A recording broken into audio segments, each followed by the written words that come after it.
Okay, 2006 Durango. Still got an engine light. Replaced the other O2 sensor, which is the p000, here it is again, 0032, pending. Not quite sure what that means. It doesn't say active. The other one is p00300 stored. I cleared the computer twice. The good thing is I changed all the spark plugs and got rid of the p00300.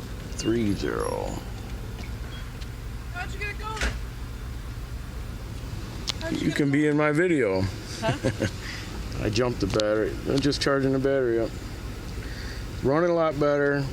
The one code is gone, which was multi. Where are you going? I'm talking to you. My bad.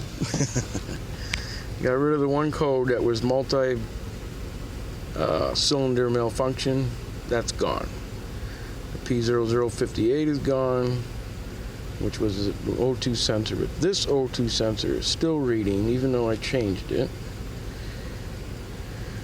So there might be a problem with the PCM, but if it's running fine, I'm not going to do nothing with it. I'm going to go take it for a ride, see how it does. Right now? But it's idling a lot better. Right now? Well, I'm going to let it charge up for a bit. Right, because it's ready for 20.